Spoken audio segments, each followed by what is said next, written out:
Photo masking effect को बनाने के लिए सबसे पहले हम कैनवा को ओपन कर लेंगे। अगर आपके पास कैनवा प्रो नहीं है तो डोंट वरी, आप कैनवा प्रो 1 मंथ के लिए फ्री भी यूज कर सकते हैं। यहाँ कैनवा में एक न्यू प्रोजेक्ट ओपन कर लेना है। मैं इंस्टाग्राम पोस्ट सेलेक्ट कर रहा हूँ। अब मैं लेफ्ट साइड से एलिमेंट्स पर क्लिक करके ये हार्ट की स्टॉक पिक्चर इस पेज में ऐड कर लूंगा और इसको हमने थोड़ा सा रोटेट कर लेना है। फिर मैं इसकी एक डुप्लीकेट बनाकर उसको यहाँ रख दूंगा और अब मैं इसकी एक और डुप्लीकेट बनाकर उसको यहाँ इस साइड पर रख दूंगा और अब मैं इसकी एक और डुप्लीकेट बनाकर उसको यहाँ इस साइड पर रख दूंगा और मैं इसको भी रोटेट कर लूंगा और इसको उठाकर इनके मिडिल में एडजस्ट कर लेंगे।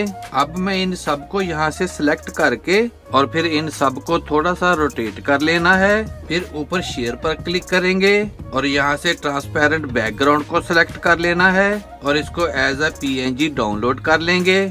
जब ये फाइल डाउनलोड हो जाए तो यहाँ एक न्यू पेज ऐड कर लेंगे। अब एलिमेंट्स पर क्लिक करके सर्च में व्हाइट लिखकर सर्च करेंगे। यहाँ से फोटो को सिलेक्ट कर लेना है और मैं ये व्हाइट फोटो यहाँ पर ऐड कर लूंगा। इसको मैं यहाँ रखकर फिर जो फाइल पहले हमने डाउनलोड की थी उसको यहाँ ड्रैग कर लूंगा। इसको मैं यहाँ रखकर अब इस व्हाइट पिक्चर को सिलेक्ट कर लेना है। फिर लेफ्ट साइड से एप्स पर क्लिक करेंगे और सर्च में इमेज कटआउट लिखकर सर्च करेंगे। यहाँ से ये वाली ऐप को ओपन कर लेना है। जब ये ऐप ओपन हो जाए तो यहाँ इस पेज को थोड़ा सा नीचे स्क्रॉल करके यहाँ इमेज पर क्लिक करना है। फिर इन हार्ट्स वाली PNG को सिलेक्ट कर लेना है। फिर लेफ्ट साइड से यूज सिलेक्टेड इमेज पर क्लिक कर देंगे। फिर इस पेज को ऊपर स्क्रॉल करके यहाँ से इस पिक्चर को मिडिल में कर लेना है और इसके साइज को इंक्रीज कर लेंगे। अब मैं इस PNG को और इस व्हाइट पिक्चर को सिलेक्ट करके इन दोनों को यहाँ से डिलीट कर दूंगा। फिर लेफ्ट साइड से पेज को नीचे स्क्रॉल करके यहाँ ऐड टू डिजाइन पर क्लिक कर देंगे। अब मैं इस पेज की बैकग्राउंड का कलर चेंज कर लूंगा। ऊपर कलर पर क्लिक करके मैं इसको ग्रे कलर दे दूंगा और इसको मैं थोड़ा सा क्रॉप कर लूंगा।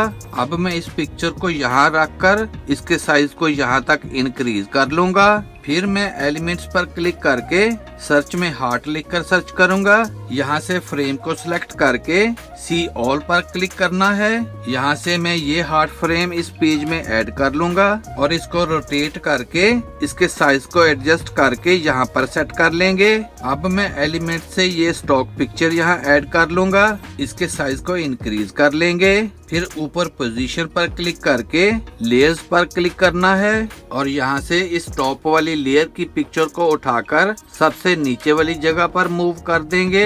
अब मैं एलिमेंट से ये स्टॉक पिक्चर यहाँ ऐड कर लूंगा और इसको उठाकर हमने इस हार्ट फ्रेम में ऐड कर लेना है। फिर इस पिक्चर पर डबल क्लिक करेंगे और इस पिक्चर को रोटेट कर लेना है। फिर इसके साइज को अच्छी तरह से एडजस्ट करके डन पर क्लिक कर देंगे। अब मैं यहाँ एक टेक्स्ट ऐड करके यहाँ प्लेस कर दूंगा और एक हार्ट की पिक्चर भी यहाँ ऐड करके उसको यहाँ प्लेस कर दूंगा। And here is the final result. Video अच्छी लगे तो सब्सक्राइब करें मेरे इस चैनल को और वीडियो को ज्यादा से ज्यादा शेयर कर दें। See you in the next video. Good bye.